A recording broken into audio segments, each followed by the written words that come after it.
So now I'm going to try to change the front sprocket on this thing. Let's see, what size do we think it's going to be? Let's try, I think this is 8. Of course!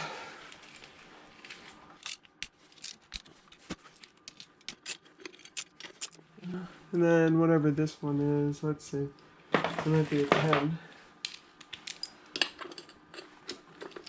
Yep.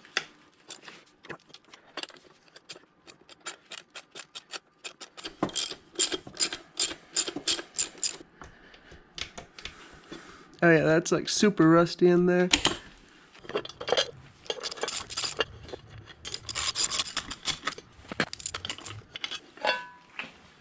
Oh, that's rusty. It's pretty loose on there too.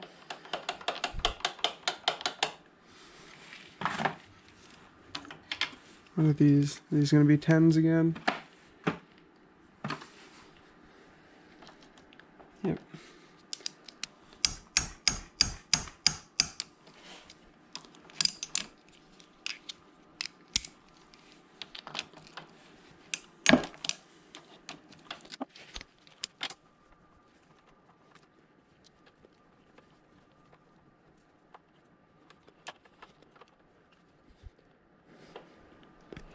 Right, so then you get those little nuts out, and then you gotta figure out, yep, so you can twist this piece somehow, and this locks in, and you should be able to slide this whole thing off. So that's what this looks like. It's just a little nut, and then there's a groove right here where this will go in, and then you turn it. That's how you get that everything stuck together. This isn't even that awful, but I'm still gonna replace it. Alright, so I'm just gonna try to get as much dirt. Oh, that's working pretty well. I'm just trying to get it cleaned up.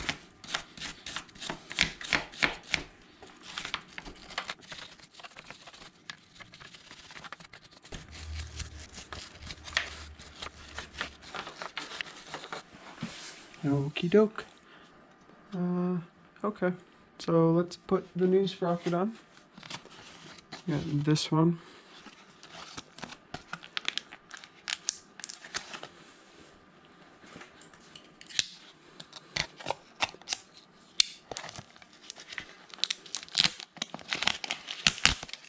Well, even if I didn't need a new one, this one is significantly nicer.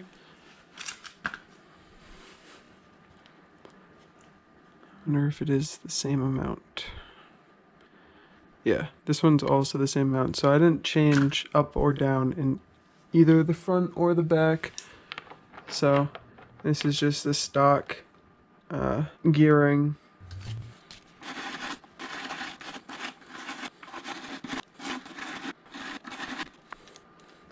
Alrighty, let me just grab that anti-seize.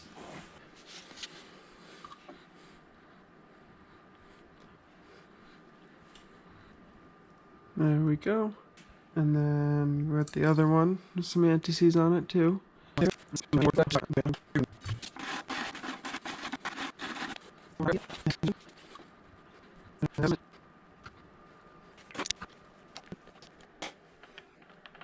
Perfect.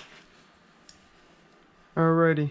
Now I will take a break and investigate this chain to see how I can get the chain apart.